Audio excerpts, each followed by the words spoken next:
Temanya memberantas. Memberantas temanya. Padahal gimana? Jualan gak sih? Loh. Jangan coba-coba atau sekalipun menghubungi pengacara dari luar. Nggak boleh? Tidak boleh. Astaga. Kalau kamu menghubungi, saya bisa pastikan tersangka ini akan semakin berat hukumannya. Astaga. Revolusinya mental. Gitu loh. Bukan revolusi mental, revolusinya mental. Iya. Mental gitu loh, karena memang tidak berjalan. Iya. Saking tidak berjalannya makanya mental. Kok ditanya mengenai kejelasan malah nanti ya, oke, no comment dan sebagainya. Betul. Nah, menurut saya Itu kan diatur dulu di belakang. Karena ketika ada seseorang pun yang mau mencoba untuk melakukan perubahan, dan dia berani melawan arus, saya bisa pastikan orang ini nggak akan bertahan lama.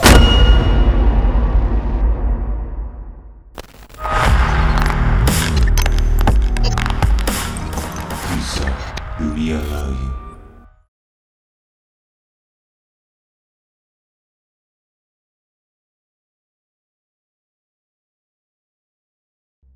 Selamat datang kembali kawan-kawan dari dunia lain.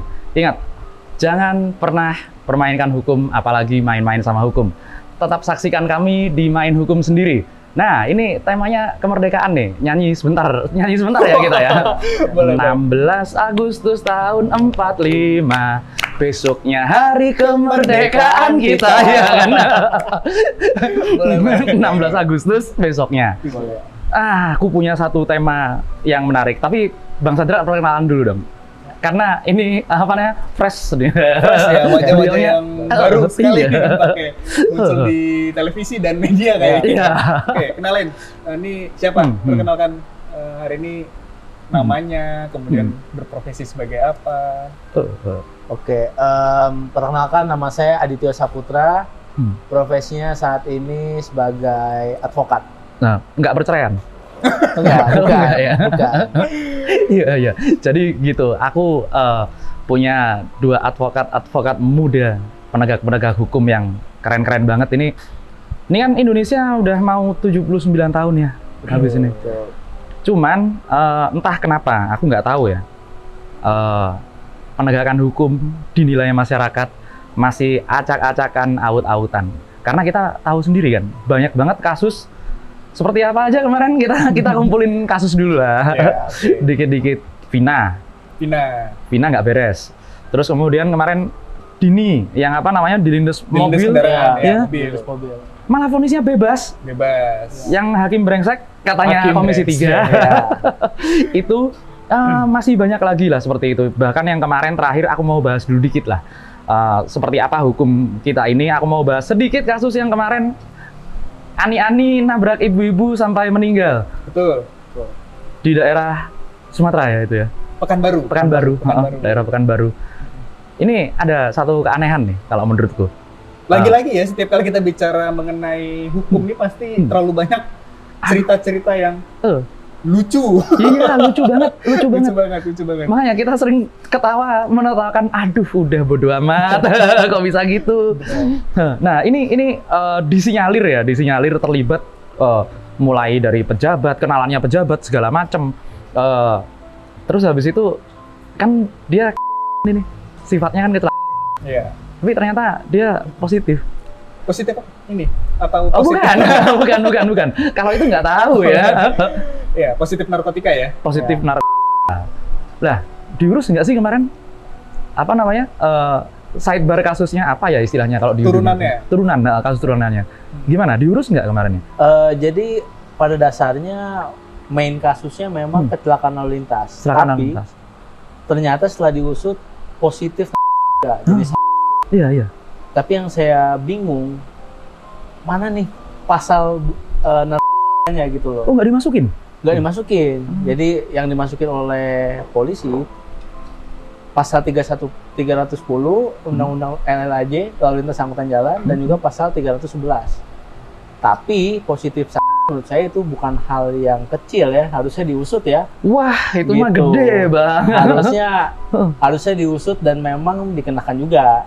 Bahkan setelah saya cek bisa kena 12 tahun ya.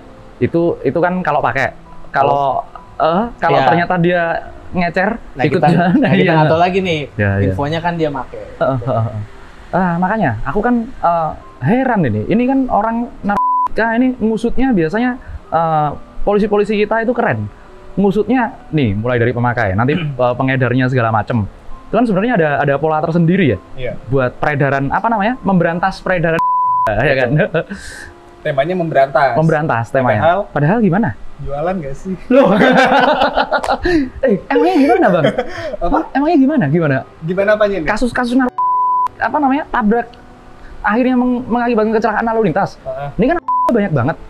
Semenjamur judi online lah, aku rasa. Gimana sih penanganan kasusnya biasanya? Nah, kalau kita berbicara mengenai peredaran narkotika atau narkotika ini memang cukup sensitif ya, kalau kita bahas di sini. Iya. Karena apa? Karena saya cukup berkeyakinan bahwa ada indikasi para penegak hukum terlibat di sini. Ada. Pasti. Iya, ada. Indikasi ya. Iya, tapi Dan, ada. Ya mungkin saya bisa menyebutnya dugaan lah ya, bahasa ininya. Dugaan ada keterlibatan oknum-oknum penegak hukum dalam bisnis narkotika. Form sih ada sih. Okay. Teddy Minahasa kemarin. Terus lanjut ya kan? Lanjut. Ya, karena saya pernah waktu itu menanganin satu perkara di wilayah negara Konoha. Anjir jauh banget. Jauh waktu itu, beneran jauh. Astaga, gimana Bang di sana? Nah, Konoha ini kan negara yang terbagi menjadi 5 daerah. Konoha Selatan, Barat, Timur, Pusat, Barat. Ya. Kan? Nah, kebetulan waktu itu ada perkara di Konoha Pusat. Ramai banget di situ. Iya. Saya cukup kaget. Kenapa? Ternyata begitu saya menyamar waktu itu konteksnya sebagai seorang keluarga dari orang yang ditahan, timbul pertanyaan saya. Kenapa tuh, Bang? Begini, dia menyebutkan bahwa kami telah menyiapkan pengacara di sana. Jadi ketika saya menyamar sebagai seorang keluarga dari yang disangkakan atau yang tertangkap tangan waktu itu, penyidik dari negara Konoha ini menyebutkan jangan coba-coba atau sekalipun menghubungi pengacara dari luar. Nggak boleh? Tidak boleh. Astaga. Kalau kamu menghubungi, saya bisa pastikan tersangka ini akan semakin berat hukumannya. Astaga. Waduh, aku bingung jadinya. Ini kan berarti mereka udah ada, aku bilang apa ya? Kalau di Konoha berarti ada jaringannya dong. Ada jaringannya. Buat ngananganin kasus itu. Nah, kalau kami sebagai praktisi hukum di negara Konoha, itu menyebutnya dengan pengacara atau advokat itu yang bermain-main seperti itu adalah pengacara halo-halo gitu. Paham. Lanjut Bang, pengalamannya tadi gimana? Setelah nggak boleh nih kita menghubungi. Tidak boleh saya menyiapkan pengacara atau kuasa hukum dari luar. Waktu itu. Nah, setelah saya berkomunikasi dengan salah satu penyidik di negara Konoha ini, saya tuh cukup tercengang saat itu. Karena? Nah, kenapa? Karena saya lihat rekan saya yang ditahan karena terlibat ini mendapatkan barang dari seorang pengedar. Pengedar kecil. Pengedar kecil. Ketika dilakukan penahanan, ya kan? Saya ngelihat, loh kok pengedar ini hahaha sama penyidik. Padahal itu orangnya yang ngejual ya? Iya. Wah. Terus. Kemudian saya coba melakukan pendekatan di belakang dengan si pengedar ini. Pengedarnya dengan santai begini. Barang yang sudah disita sebagai barang bukti sama penyidik ini diserahkan kembali kepada pengedar. Tahu nggak buat apa? Buat apa itu? Diedarkan lagi, cari lagi siapa yang mau ditangkap lagi dengan barang bukti yang sama. Iya. Wih, wah berarti kalian yang apa namanya masih mengkonsumsi ya, mengkonsumsi segala macam, doyan sama barang itu, kena 2 kali. Kesehatan kena, duit kena, masa depan kena, ya kan? Betul. Makanya kemarin aku inget pesannya. Kalau duit masih dikit nggak usah urusan sama hukum deh. Proses penegakan hukum dan untuk mendapatkan yang namanya keadilan hukum sangat mahal. Jadi sebisa mungkin kepada masyarakat jauhilah atau hindarilah berurusan dengan hukum. Aku inget itu. Jadi kalau kita berbicara mengenai peredaran di negara Konoha ini ya memang mainnya seperti itu. Jadi buat saya agak bodoh kepada masyarakat yang hingga saat ini masih mengkonsumsi dan menggunakan. Kenapa?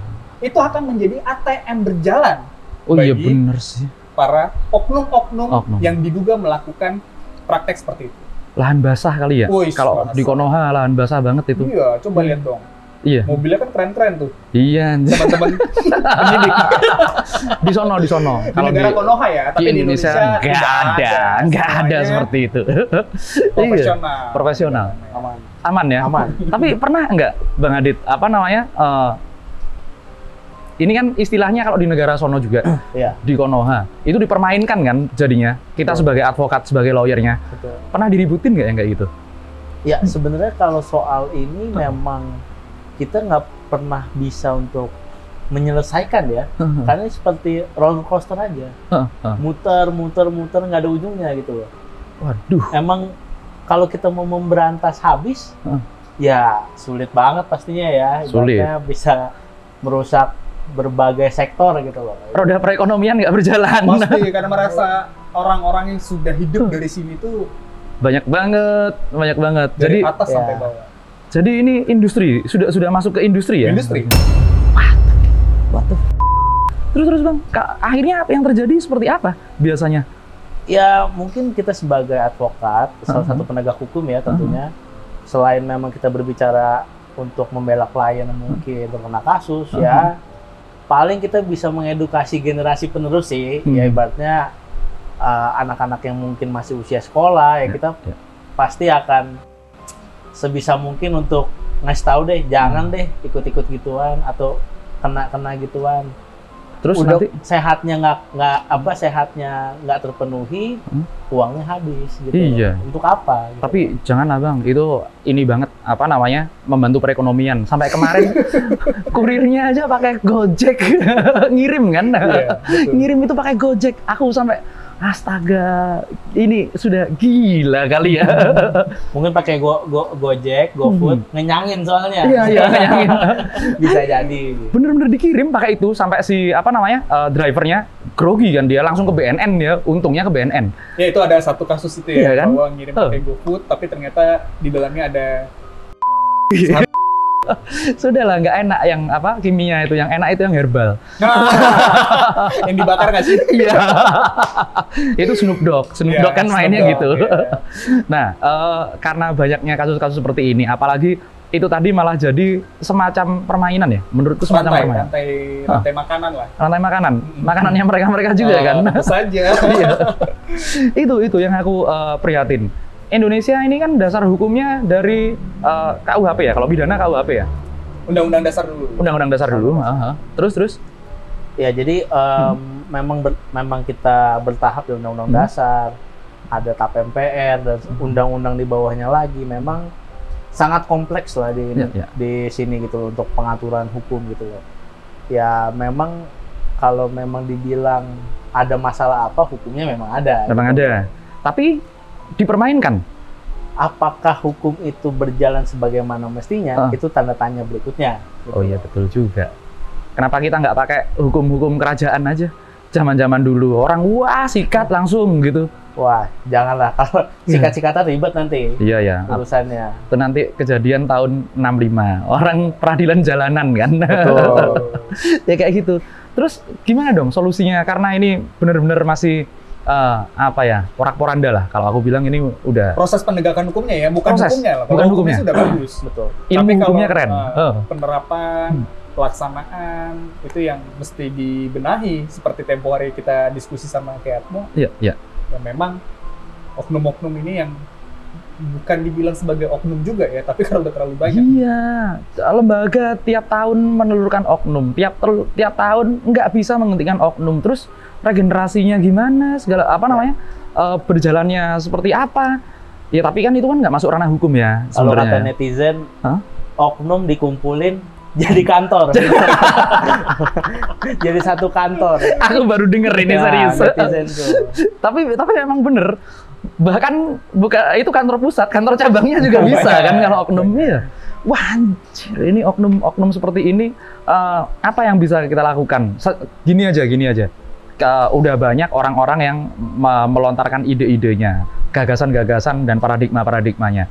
Sekarang action apa buat kita semua ini, buat yang nonton terutama, action seperti apa yang bisa mereka lakukan, kita lakukan bareng-bareng, buat apa ya, at least nggak jadi cuman ketawa doang lah lihat berita, iya kan? Kalau ditanya apa yang bisa dilakukan kita sebagai masyarakat saat ini untuk bisa mengambil peran serta dari proses penegakan hukum, saya pesimis dengan hal itu. Iya ya, karena seharusnya pemerintah saat ini berfokus kepada perbaikan mental para penegak hukum dulu. Revolusi mental dong. Kan udah berjalan. Oh iya, udah lewat ya. Iya. Iya, terus lanjut. Udah nggak bisa. Nggak Karena bisa. memang waktu itu di saat Bapak Presiden ya, di periode keduanya kan menggaungkan yang namanya revolusi mental. Iya. Dan saya sangat mendukung sekali sebagai praktisi Oh, iya hukum, dong. khususnya di bidang hukum ya, Iya. di bidang hukum. Tapi kan ternyata yang kita tahu dalam periode kedua kepemimpinan Bapak Presiden berfokusnya kepada pembangunan IKN. Aku mau bahas itu sih. Nah, menarik. revolusi mentalnya gimana nih gitu. Iya. Sementara kalau kami sebagai praktisi hukum itu sangat membutuhkan itu, apalagi dengan advokat ataupun pengacara-pengacara muda saat ini sangat membutuhkan yang namanya revolusi mental, akhlak, khususnya para penegak hukum. Para penegak hukum. Nah, ini kan 2 orang penegak hukum ada di sini. Jadi ya, aku sih jos. Satu lagi yang aku masih pesimis, itu kan dari revolusi mental ya, yang akhirnya gagal. Ya, aku bisa bilang gagal karena bahkan bukan gagal. Apa itu? Nggak jalan sama sekali nggak jalan. Iya. Buktinya akhir-akhir ini kasus-kasus, bahkan kasus dari 2016 naik lagi nggak beres kan akhirnya. Betul. Nah, yang aku mau tanyakan sama Bang Adit, ini kan revolusinya seperti apa yang namanya perbaikan mentalnya kan nggak jalan ya? Betul. Perbaikan mentalnya nggak jalan. Betul. Gimana kita bisa teriak selain dengan cara memviralkan? Oke. Karena nggak didengar, Bang. Nggak bakalan didengar kalau nggak viral. Iya, benar. Ada syaratnya bukan? Benar. Ada syaratnya kan? Kalau di penyidikan harus mendapatkan perhatian publik atau segala macam buat jadi prioritas. Ya, itu memang di dalam teman-teman penyidik sendiri itu mereka memprioritaskan itu. Iya. Mereka sangat takut apabila sesuatu perkara yang sedang ditangani, namun prosesnya salah dan tidak cepat.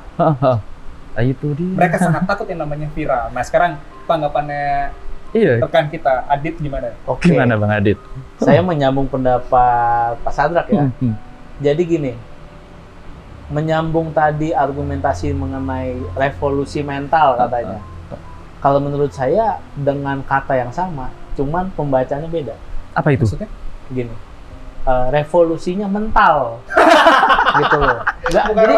Bukan revolusi mental, revolusinya mental. Mental gitu loh, karena memang tidak berjalan. Gitu. Iya. Saking tidak berjalannya makanya mentalnya jauh gitu. Mentalnya kejauhan lagi. Makanya sama sekali nggak ada gitu ya. Ya terkait hal ini memang kita ini udah jadi fenomena di sini ya, maksudnya banyak banget kasus yang memang ketidakjelasan gitu loh, ibaratnya no viral no justice. Dan sekarang juga banyak sekali yang kita kok tindakan penegak hukum kita seperti ini sih. Iya.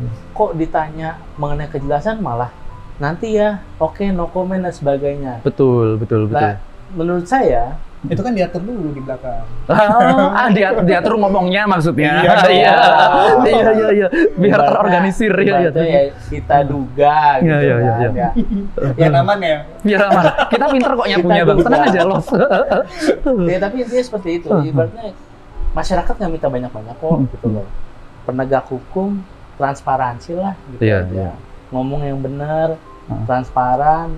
Masyarakat sih nggak minta banyak-banyak, itu aja sih menurut saya. Sebenarnya masyarakat nggak minta banyak dan penegakan aturannya kan sudah ada. Cuman masalah ini masalah banget nih. Dari tahun 2014 lah aku rasa. Dari tahun 2014 di berbagai jalanan Indonesia udah dipasangin CCTV, ada LT, tilang elektronik segala macam sih. Itu kenapa sih hilang semua? CCTV kenapa sih pada hilang? Waduh. Iya. CCTV-nya banyak yang hilang sekarang ya? Banyak yang hilang datanya. Iya. Rekamannya Iya. gitu ya. Apa rusak? Nih kalau rusak kan berarti ini nggak bener nih vendor yang masang CCTV nih. Betul. Atau kemudian kena hujan, berarti kan harusnya ditutup, harus diamankan. Ini salah vendor semuanya. Betul. Lah tapi kalau terus hilangnya kita nggak pernah dijelasin kan? Nggak pernah kan dijelasin kita? Anggarannya hilang. Oh, anggarannya hilang. Anggarannya hilang. Karena kan kalau masang CCTV, yang namanya CCTV itu perlu maintenance. Iya, betul, lah anggarannya betul. kemana? Nah, itu salah satunya ya. Ya mungkin jadinya benar hilang. Kita kan hilang. positive thinking ya. Tapi gimana? Dia pertanyaannya menyisakan dua. Rusak, memang rusak atau dirusak? Hilang, memang hilang atau sengaja dihilangkan? Anjay. Gitu. Berarti pertanyaan yang muncul kan itu. Tapi di Indonesia ada bang, yang benar-benar sengaja dihilangkan, dirusak gitu. Terkait hal itu, kalau kita lihat kasus-kasus yang kemarin, yang mungkin gempar 2 tahun lalu ya. Apa namanya? Sambo. Yang soal main tembak-tembakan itu. Oh iya, Sambo itu adalah salah satu bela diri dari Rusia. Sambo? Iya. Iya, enggak bergulat itu Sambo. betul, Iya, betul ada. Terus? Ya, berarti kita berkaca pada kasus itu, banyak banget obstruction of justice. Pengerusakan alat bukti. Oke. Menghalang-halangi penyidikan juga. Ibaratnya, ya itulah cerminannya gitu loh. Kita bicara fakta ya. Gitu. Berarti ada dong. Berarti ada dong hal-hal seperti itu ada pasti. Iya, ada. Terus. Ya, untuk mengantisipasinya gimana nih? Untuk mengantisipasinya mungkin hanya Tuhan yang tahu itu. Saya bisa karena sangat kompleks masalahnya gitu loh. Untuk misalkan kita bahas bagaimana ya kita hanya masyarakat. Gitu. Masyarakat hanya bisa bagusnya tuh begini, tapi kalau nggak dieksekusi sama yang punya jabatan atau stakeholder, betul. Kita rasanya percuma juga sih ngomong gitu loh. Iya, pantesan kemarin ada beberapa teman-temannya Bang Sadrak, Bang Adit lah, itu sekarang kalau ngurusin sesuatu pakai live TikTok mereka. Ya. Ada kan teman-teman itu, wah pokoknya gini gitu bla bla bla bla bla. Karena aku nggak tahu ya. Saat orang berperkara di Indonesia, amit-amit aku nggak mau berperkara hukum di Indonesia. Saat orang berperkara hukum di Indonesia pasti perlu pendampingan ya, perlu pendampingan. Itu kan aku nggak tahu. Saat kita melakukan pengaduan ke kepolisian, apakah akan langsung di follow up ataukah ada proses-proses seperti apa? Itu boleh dijelasin sama teman-teman. Yang pasti sih waktunya harus pas. Sih. Oh, waktunya kita harus pas ya. Waktu laporannya pas gitu loh. Jadi kalau waktunya pas, saya rasa pasti laporan itu akan berjalan. Asalkan jangan lupa waktunya pas. Sama tadi yang prioritas itu harus viral. Memang benar ya itu harus viral. Itu harus. Kalau saya bisa garanti ketika memang suatu laporan kepolisian dilaporkan, ini di negara Konoha ya. Ya. Itu akan makan waktu mungkin paling cepat 2, 3, 4 tahun mungkin. Waduh, itu paling cepet. Ya, kalau waktunya nggak pas. Kalau waktunya nggak pas, anggaplah sekarang kita ngurusin sebuah sengketa orang berantem. Orang biasa tahu-tahu ngalangin mobil strobo-stroboan di tol Wakanda itu loh. Tahu-tahu pukul-pukulan. Ternyata anaknya pejabat. Terus ini ngurusnya bisa 2 tahun, nggak kelar-kelar. Lo bisa saja. Waduh. Sedangkan yang waktunya pas saja bisa makan waktu 1 sampai 1,5 tahun. Astaga. Dengan alasan bahwa di negara Konoha, seorang penyidik di negara Konoha itu memiliki beban laporan 100-200 LP. Iya, banyak banget ya yang seperti itu, banyak banget. Wah, terus kalaupun akhirnya ini ada beberapa kasus yang aku mau ulang lagi. Kayak yang kemarin kasusnya si Dini. Kasusnya si Dini ini kan udah masuk perkara, udah diproses segala macam. Aku nggak tahu ya, habis berapa banyak waktu untuk ngurusin itu pengacaranya, karena kan putusannya bebas murni loh. Bebas. Iya kan? Nah, itu kan settingan waktunya kan harus pas. Settingan waktunya harus pas ya. Harus pas. Jangan sampai ada nggak kedapatan waktu yang tepat itu. Waktu yang tepat itu kalau nggak dapat bisa teriak. Betul. Bisa mempengaruhi putusan bahkan. Oh iya, bisa mempengaruhi putusan. Astaga. Nggak ada apa? Kalau yang pernah Bang Adit, Bang Sadrak temuin selama ini, nggak ada apa yang ini orang biasa-biasa aja, profil biasa-biasa aja, dengan hakim biasa-biasa aja, kemudian kasusnya tidak didengar orang, kemudian diputuskan ya sesuai yang harusnya seperti itu. Pernah memang ada. 1-2, tapi untuk perbandingannya di negara Konoha itu mungkin 1:100.000 mungkin. Waduh, 1:100.000. Ini kita bicara fakta. Iya. Di negara Konoha tapi jauh. ya. Di negara Konoha, gapnya kejauhan ya? Iya, kejauhan. Iya. Aduh. Ya padahal aku itu punya, ya kan kemarin aku cerita, ada temanku anaknya hakim agung, benar-benar temanku anaknya hakim agung. Cuman hidupnya biasa-biasa aja. Mana anaknya sering bolos lagi, boleng anjir. Jangan bolos mulu kau. Boleng dia, hakim agung dari Kupang. Jadi sebenarnya bukan salah hakimnya atau salah proses dari awalnya atau gimana sih ini sebenarnya? Ada juga salah satu kasus yang sampai sekarang ini masih kok gini ya, barang bukti nggak meyakinkan. Aku bilang nggak meyakinkan, bukan cuma aku yang bilang, masyarakat bilang seperti itu. Kasusnya kopi sianida. Iya. Keyakinan hakim, gimana itu tanggapannya para praktisi hukum? Oke. Jadi mengenai kasus Jessica itu saya benar-benar ngelihat ya, punya atensi lah, karena bener-bener kayaknya adil nggak sih putusan itu 20 tahun gitu. Sedangkan memang tidak terbukti secara sah menurut saya, sah dan meyakinkannya itu nggak dapet kalau dari saya. CCTV nggak kelihatan karena, juga kan? Hanya melihat dari ini yang saya baca ya, tidak ada orang yang lewat di meja Jessica selama kurang lebih 30 menit. Betul. Jadi ibaratnya dalam hal ini hanya melihat, nggak ada yang lewat lagi depan meja Jessica, ya udah siapa lagi pelakunya kalau bukan dia? Iya. Itu dalam artian masih tidak bisa dibuktikan. Nggak bisa dibuktikan. Itu namanya kalau-kalau. Iya. Kecuali ada bukti yang memang valid, konkret, dia menuang racun, terlihat jelas itu kan. Soalnya itu sebab kematiannya kan, memang benar-benar sebab kematiannya kena racun, ya kan? Harusnya ada yang racun, tapi ini nggak kelihatan yang racun. Tapi hasil dari visum, itu forensik itu menyatakan juga bahwa tidak ada yang namanya. Iya. Jadi kalau kita mau bahas secara komprehensif itu bisa seharian nih, gitu loh. Iya. Aku mau bahas dong. Bentar lagi kan PK. Pak Oto kan katanya mau PK, ya kan? Dalam waktu dekat sih. Dalam waktu dekat ini ya. Nanti kita bahas ya. Bahkan saya dengar udah jutaan pengacara ya tanda tangan ya. Oh ya? Petisi. Iya. Petisi. Bukan hanya petisi, bahkan dalam puasa kayaknya. Iya, di surat puasa itu disertakan tuh. Oh ya? Iya. Berarti nanti kalian tetap ikutin ya, karena kita bakalan bahas kasus itu. Ini aku lebih tertarik daripada kasus yang kemarin. Kasus yang Cirebon aku bahas sama Bang Sadrak dari awal. Terus habis itu sekarang kebanyakan konspirasi sih, orang-orang males aku. Yang ini lebih misterius buat aku. Karena ini benar-benar aneh banget buat aku. Aneh banget. Nanti kita bahas ya. Boleh. Asik. Berarti nggak ada lagi yang bisa kita lakukan buat biar Indonesia ini di ulang tahun ke-79 penegakan hukumnya seperti saat kejayaan kerajaan dulu maksudnya. Saya rasa sih sudah tidak ada lagi yang dapat dilakukan pada saat ini, karena ketika ada seseorang pun yang mau mencoba untuk melakukan perubahan dan dia berani melawan arus, saya bisa pastikan orang ini nggak akan bertahan lama. Nggak akan bertahan lama. Betul. Acara kita bertahan lama lah, tapi janganlah. Kalau kita pasti akan lama. Iya, aman lah. Kasih saran, Bang Adit. Jadi gimana ini Indonesia ini?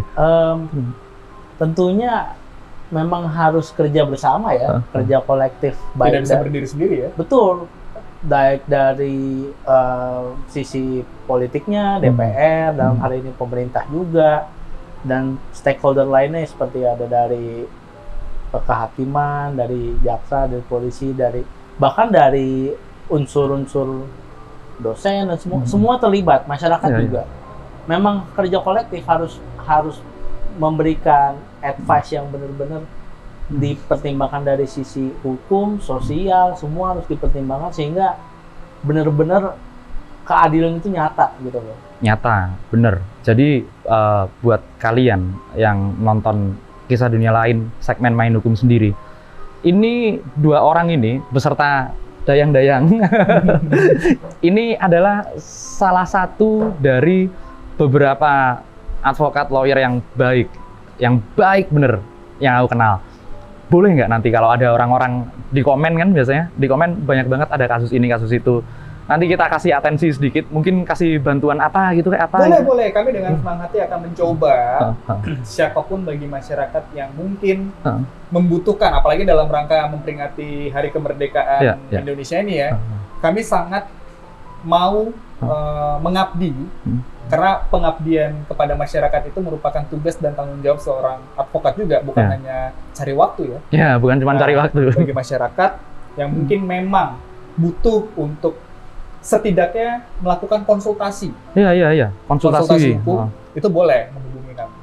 Oke, nomornya nanti ada di Enggak lah. Komen aja dulu ya. Enggak boleh. Komen dulu, nanti kita ada apa namanya? Kantornya apa namanya? Bang Sadrak sama Bang Adit. Kami dari law firm Sadrak Seskodi and Partners. Kebetulan saya sebagai managing partner dan rekan saya ini adalah sebagai senior associate-nya. Wah, top. Makanya ajak lagi ya ntar. Harus ajak lagi ya. Pasti. Kita roasting para penegakan hukum yang ada di Wakanda sama Konoha. Karena kalian perlu ingat, kalau di Indonesia aman di Indonesia ini udah paling super aman. Kalau di Konoha, di Wakanda, nah itu lain cerita. Bahaya Pak kalau di sana. Oke. Jadi satu kasus lagi yang mau kita bahas. Kasus Aniani udah nabrak. Terus habis itu kasus Vina bodo amat, kebanyakan konspirasi. Dibilangin ngeyel sih orang-orang itu.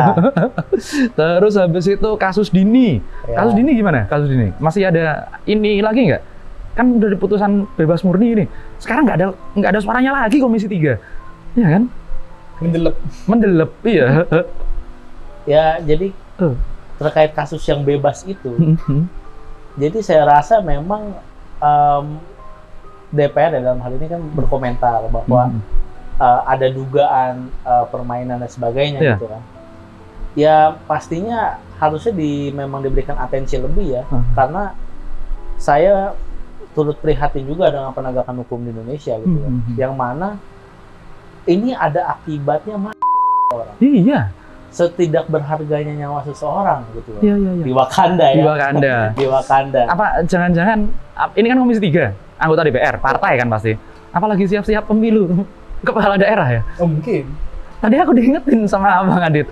Tanggal berapa Bang? Tanggal 27 Agustus pendaftaran. Tanggal 27 Agustus pendaftaran terakhir. Ada nggak aspek-aspek hukum tentang kepala daerah ini untuk memajukan, ini bukan ibu kota ya? daerah khusus Jakarta ya, daerah khusus Jakarta. Untuk memajukan Jakarta maupun Indonesia, karena ini serentak kan. Betul. Ada nggak aspek-aspek hukum yang nanti bisa kita bahas buat itu? Ya tentunya kalau memang kita lihat pemilu yang 2024 yang lalu sudah selesai secara nasional memang, secara nasional sudah selesai. Yang wakil-wakil rakyat kita di DPR sudah terpilih, DPRD kabupaten kota sudah terpilih juga. Sekarang tinggal waktunya pilkada nih, ada bupati, gubernur, wali kota gitu loh. Tentunya ini pasti akan harus jadi atensi untuk mereka gitu loh, karena Indonesia tuh banyak pulau, kelurahannya udah banyak banget, udah banyak, harus sampai bener-bener Indonesia kalau memang mau bagus harus memang dari ujung presiden sampai bawah harus bekerja bersama-sama lah. Sinerginya ya. Sinerginya harus satu memang. Tapi kalau dari faktor sorotannya hukum, aku mau tanya satu hal yang sering ditanyakan di warung-warung kopi. Mereka kampanye dapat duit dari mana sih? Korupsi apa enggak? Ini kan penegakan hukum juga. Oke. Ya udah nanti aja. Tenang. Terlalu tepi jurang nih. Nyemplung kita Pak nanti Pak. Ini kita nyemplung Pak nanti Pak, karena memang untuk mencalonkan menjadi seseorang sambuan di level kota maupun provinsi apalagi nasional, ya udah bayangin aja cetak kaos 15.000 kali berapa. Ya kan? Apalagi untuk misalnya level wali kota, misalnya itu kan udah butuh biaya puluhan miliar. Apalagi misalnya jadi bupati, gubernur gitu kan. Waduh. Padahal kita dari anak-anak dididik loh. Aku ingin jadi presiden, nggak usah mahal anjir, nggak usah. Sangat mahal. Iya makanya. Ya gini-gini aja lah ya. Iya. Boleh ya, tapi nanti kita bahas. Boleh kita pasti akan bahas. Biar teman-teman nggak salah pilih, karena beberapa kali, percaya nggak, kemarin ada apa namanya, wali kota apa bupati yang ditangkap korupsi 3M buat apa? Dana kampanye. Bukan, ani-ani buat ke hotel segala macam yang dikasih. Ada listnya. Oh, 120 berapa miliar. Iya betul. Ya. Iya. Enggak, mau kalian milih yang kayak gitu? Mau kalian milih yang orang-orang duit kalian itu Tapi kan dihambur-hamburin? masyarakat lebih suka, mereka tidak memperdulikan aspek itu, Ki. Terus biasanya? Masyarakat kan yang penting kan waktunya pas. Oh iya, yang penting waktunya, ya saling membantu dengan waktu lah ya. Bantuan-bantuan kita keluarkan, kita aja meluangkan waktu buat Ini bantu sebenarnya kalian. pesan juga buat masyarakat. Kalau misalnya ketika dilakukan adanya proses yang namanya pemilihan daerah, say no lah sama yang namanya itu bagi-bagi waktu gitu. Bagi-bagi kan. waktu. Jadi supaya memang sosok yang memimpin daerah itu memang memiliki kredibilitas yang bagus buat saya. Betul. Ini mungkin sekedar pesan, tapi kan balik lagi, apalah saya menyampaikan ini. Nggak bisa, nanti kita bakalan jadi sesuatu untuk whistleblower seperti ini. Ya moga-moga nggak diciduk buru-buru lah, karena nanti tanyain, ini motifnya apa? Betul. Nggak, sama orang tua aku maksudnya. Ditanyain motifnya apa bikin ginian gitu kan. Ya udah, pokoknya tetap di sini. Kalian kalau ada masalah-masalah hukum boleh berdiskusi sama kita di sini. Aku udah pakai baju gini, udah pantas belum jadi advokat? Udah pantas ya. Ini udah junior associate nih. Junior associate ini. Ya udah, tetap di Main Hukum sendiri. Jangan pernah main-main sama hukum. Jangan pernah permainkan hukum. Tunggu kita. Kita mau bahas sesuatu yang agak mepet, jurang banget. Tetap di Kisah Dunia Lain.